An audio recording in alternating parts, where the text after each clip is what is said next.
I don't need to know. We don't need to know what happened. Hopefully, we find out what happened. But our biggest goal is just locating them and laying them to rest. A young woman and her daughter go missing.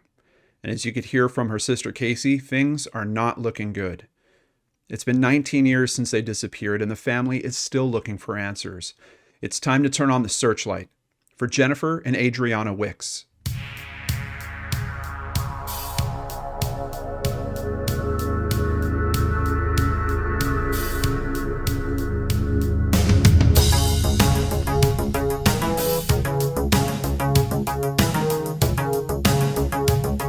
Welcome back to Brain Scratch Searchlight. I'm John Lorden. Thank you so much for caring about these cases like I do and helping us re-raise exposure to cases that sometimes fall out of the public mindset.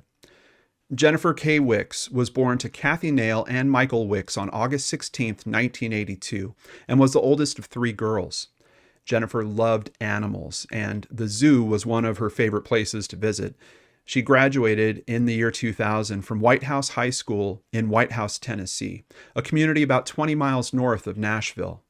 Jennifer would become a mother just a few years after graduating high school. Her daughter, Adrianna, was born on January 14, 2002. While Jennifer loved being a mother, she was also known to be a bit of a night owl. She would often stay up late and sleep in, but she was always certain to spend all of her free time with her daughter, Adrianna. In July of 2003, Jennifer started dating a man named Joey Benton, and before long, the two decided to move in together. They were living in a converted shed on Joey's parents' property. However, Jennifer stayed in close contact with her family, especially her grandmother, mother, and of course her siblings. Jennifer had no cell phone, but would use the landline in the main house on the property to keep in touch.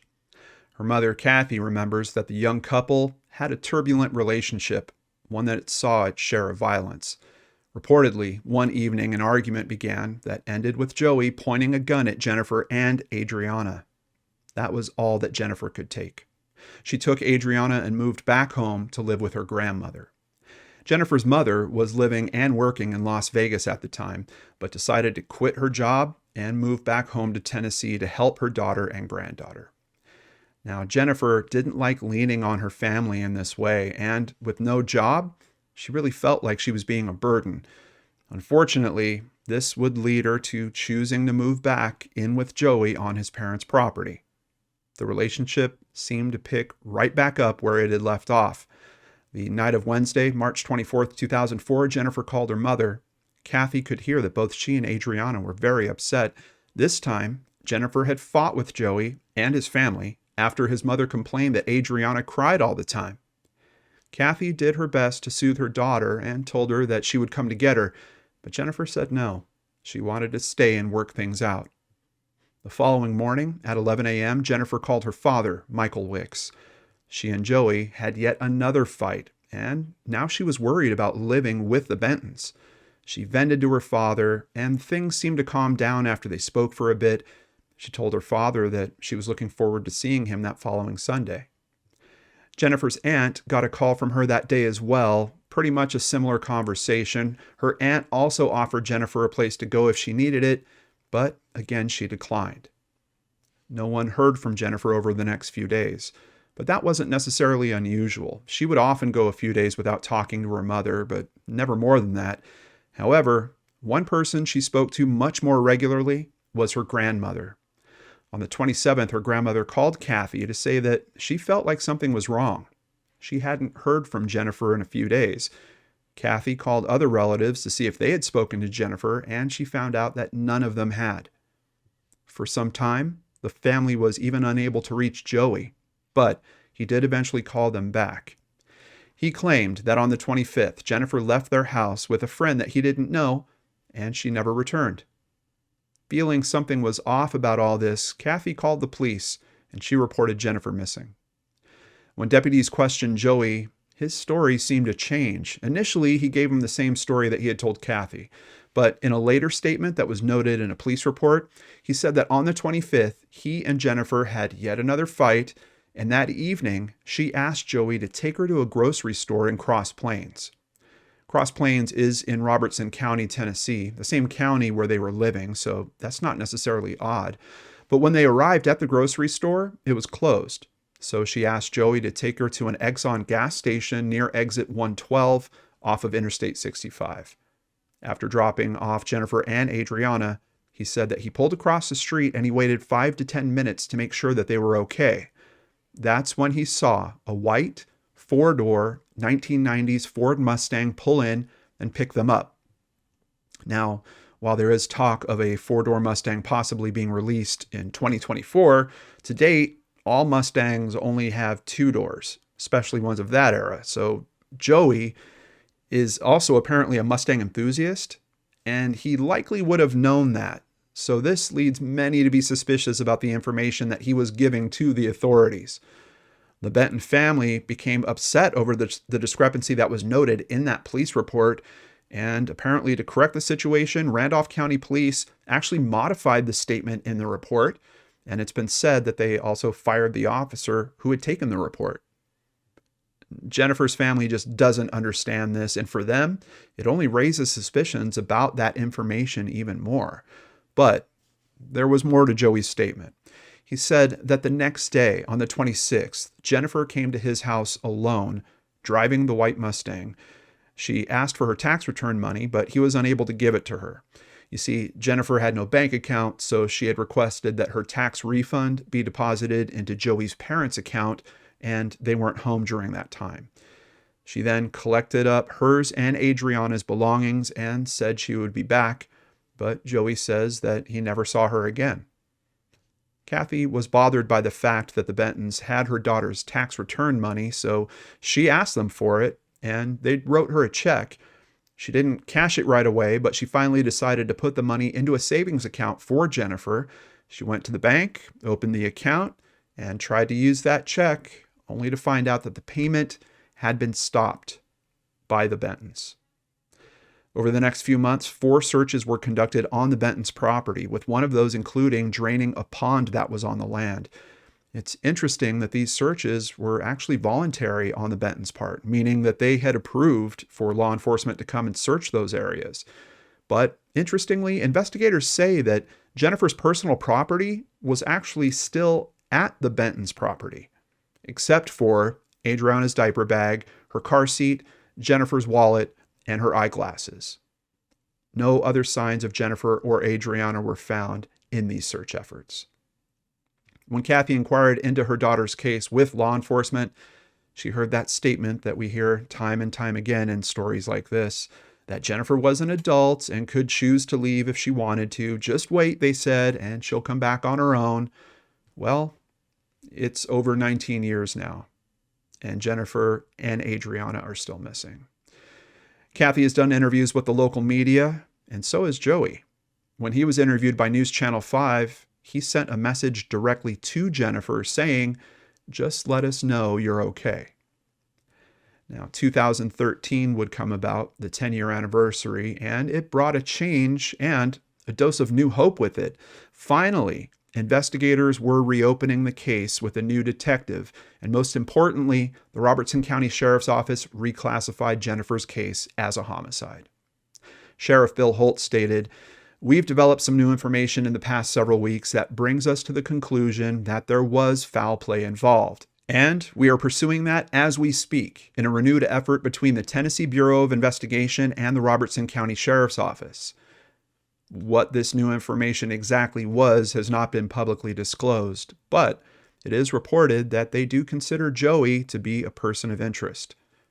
Although Joey made no statement on the matter, his grandmother did. She said, "I don't think they ever had another suspect other than Joey.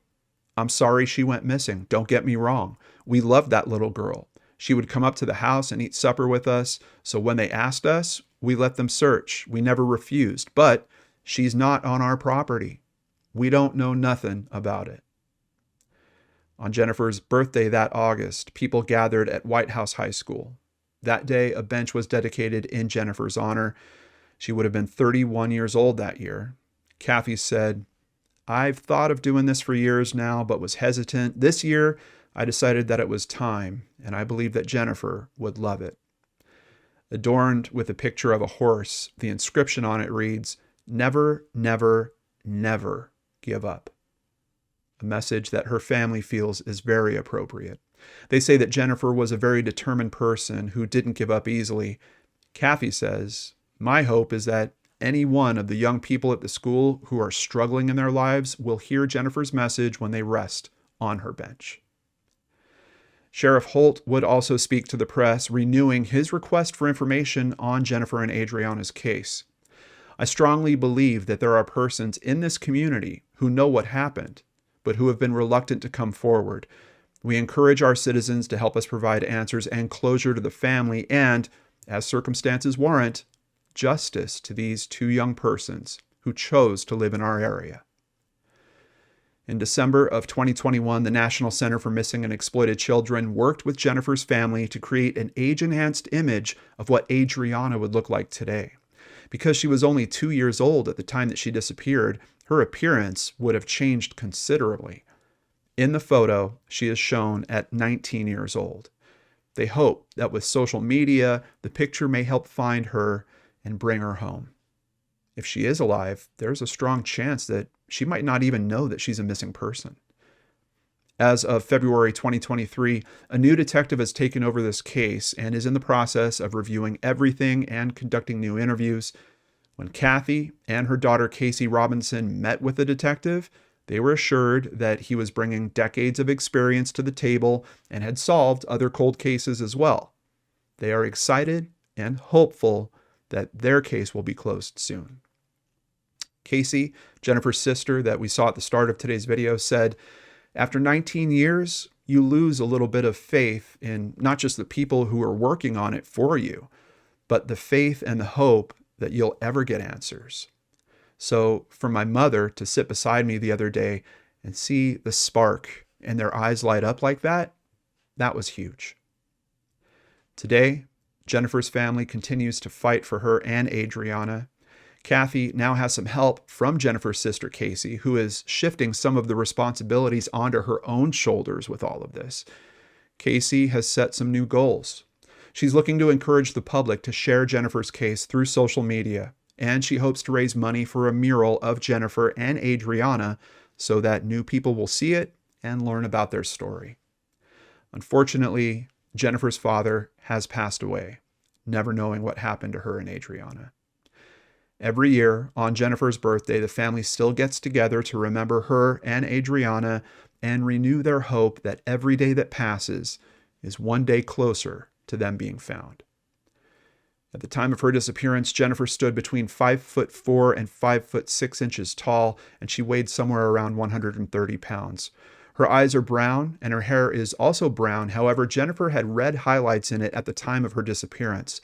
She wears eyeglasses with silver oval-shaped wire frames, and she has a tribal tattoo on her lower back. Her ears are pierced twice, and her tongue is also pierced. She's known to wear silver hoop earrings, a silver band on her left ring finger, and also her White House high school class ring.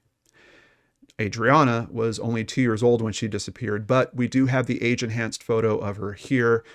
If you have any information on this case, please contact the Robertson County Sheriff's Office at 615-384-7971. There is now a $25,000 reward offered. And keep in mind that TBI is also assisting with this case. So if you'd rather call them anonymously, you can do that by calling 1-800-TBI-FIND. That's 1-800-824-3463. Since 2015, we have always run limited commercial ads for the benefit of the viewers and the families that we're trying to help. Obviously, we can't do that without support. A big thank you to PayPal supporters Brandy Fry, Angela Welch-Sola, Sharon Cooper, and a special thank you to Christy Groves. If you'd like to help, please visit LordanArts.com. There you can sign up for Patreon, sign up for PayPal, buy merchandise, or even just buy us a coffee like Candy Bishop recently did. We truly appreciate your support on our mission to run as few ads as possible while we help as many families as we can. Thank you to WKRN News Channel 5, SmokeyBarn.com, The Charlie Project, NamUs, The Tennessean, and Wikipedia for information contributing to today's story. Jennifer's sister Casey, is asking that anyone in the Springfield and Cross Plains, Tennessee area really help boost and share this information. Someone in that area likely knows the truth, and she hopes that that person will find it in their heart and find the strength to come forward and do the right thing. For the rest of us, let's all keep those eyes, ears, and hearts open and looking for Jennifer and Adrianna Wix. I'll see you here again soon on the LordanArts channel.